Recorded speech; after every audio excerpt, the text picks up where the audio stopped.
It is cold outside, but we've done so much to prepare an area for our guinea hens to make sure that they are set up for success. And today we're going to talk about how you can actually make sure that you're setting up your guinea hens for success. So we're going to talk a little bit about winter care for guinea hens, guinea fowls, whatever you want to call it, and what you need to do to make sure that they're warm, safe, and enjoying the winter all winter long.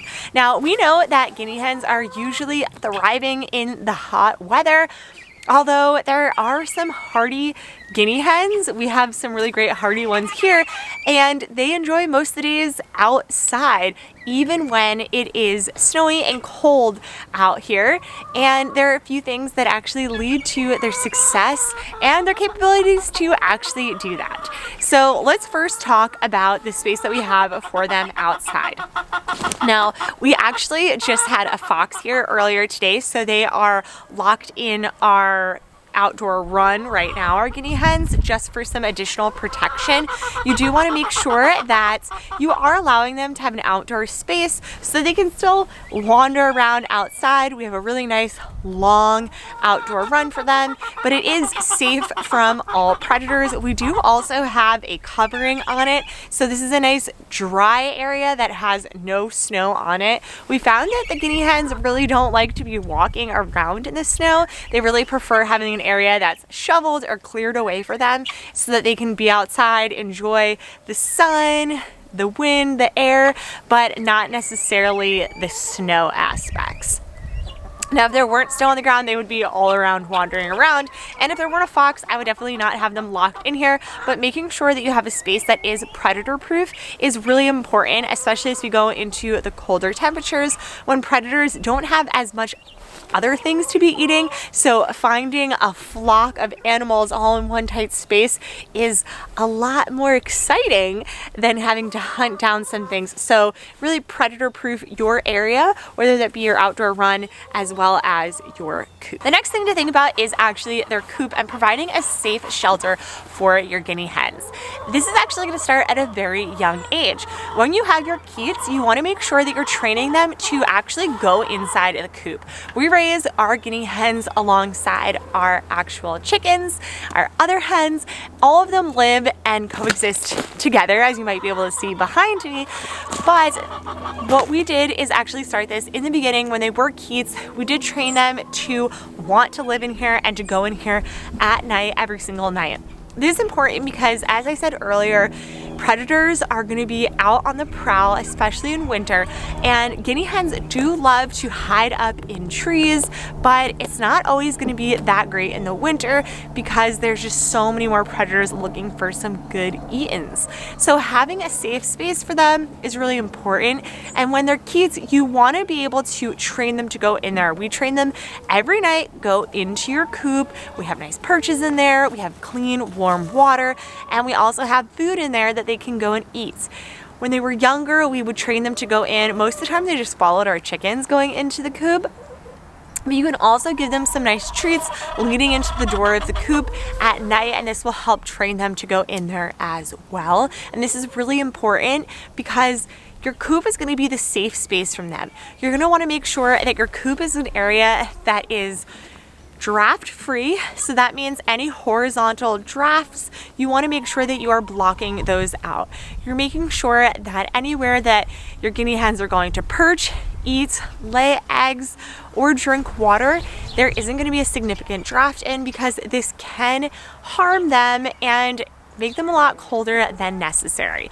You also want to make sure that there's good ventilation inside of your coop.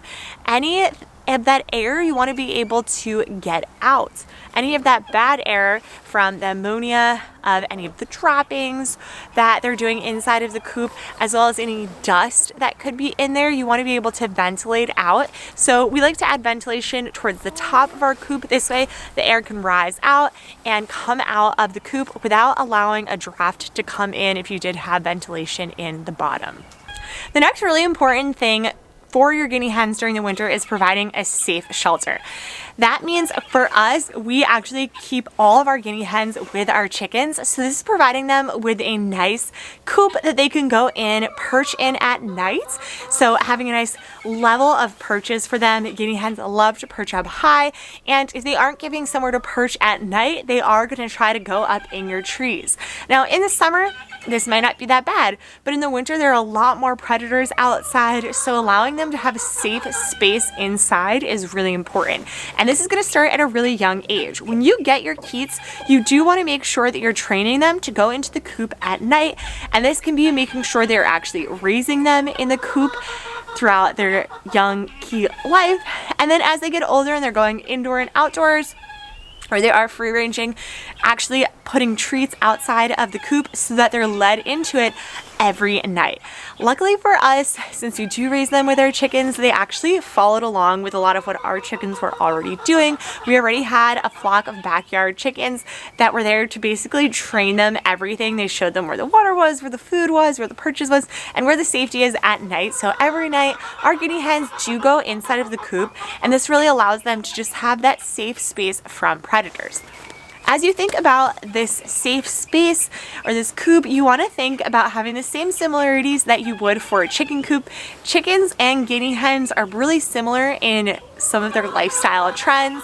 So some things that you want to think about for both of them is providing a coop that is both draft free but also has ventilation. So let's talk a little bit about both of those. Draft free is making sure that you're allowing for air to come in but not have any horizontal drafting that's going through. This means that you're providing a safe space for them to nest in, so there's not a lot of air going in, a lot of cold air going in here, as well as eat and perch on. Although you do still want to allow for some ventilation. So in our space, we close it all off so there is no side drafts, but we do have the part up here does have ventilation, so some of that bad ammonia filled air from their droppings on the ground, some of the dust that they kick up, that can actually go out, and it will make sure that there isn't too much humidity in there that can stay here and get a really cold air going in the coop, as well as some of that dirtier air can ventilate out, and this will make sure that your chickies and your hens, your guinea hens, are not going to get any respiratory sicknesses or diseases from that as well, because it is ventilating out. Like us, our guinea hens do like to have a warm space to hang out in. They are actually a warmer bird. They come from warmer regions of the world, but they do not necessarily need heat all winter long. You can choose to add some artificial heating inside of your coop, whether that be from heat lamps or heating pads.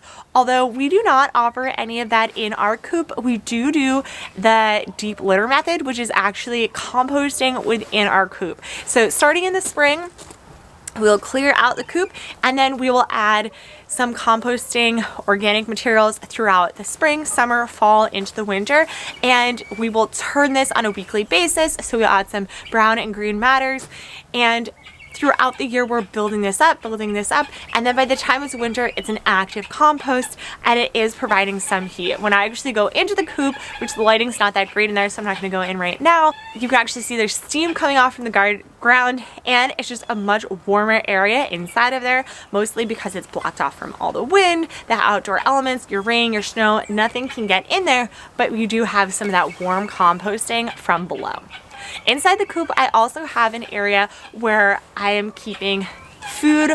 I have unlimited food throughout the day. We do not do feeding times. This is mostly just out of convenience and ease for us, because our guinea hens are not able to actually free range for all those buggies because they're frozen in the ground right now. We do offer some high calorie treats for them, like grubs or cracked corn.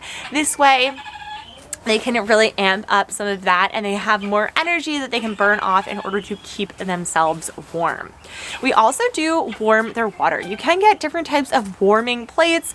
In the beginning, we actually used to lug out warm water every morning, and it usually would freeze by the end of the day, so we'd have to do this multiple times per day. Now we have a huge garbage bin that we use, and we actually have a hot heater that we plug in, and it keeps our water warm all winter long, and we really don't have to refill it as much. So nice way to automate the watering while keeping it warm. For the most part, your guinea hens are going to be doing great as long as you have a safe space for them, a nice run to go outside in that is not snow covered. They have food, water, and generally a delightful, happy place. But always make sure that throughout the winter you are generally monitoring their health, making sure that everything looks good, and offering up any aid should they need it. If you do see anything, I definitely suggest doing some research, making sure that you're checking up on everything that you have. Because they're not out in the wilds, things are a lot different for them. They can't actually get the resources that they might get if they were in the wild, and you're their new mama that needs to take care of them. So do what you can to make sure that you're providing a safe space for them and getting the help that they need should they need it during the winter season. We absolutely love keeping guinea hens. We've enjoyed keeping them. We keep them pretty closely with our chickens, and if you want to learn how to have a safe space for your chickens during the winter, then definitely check out this video, and we'll see you guys again next time. Bye!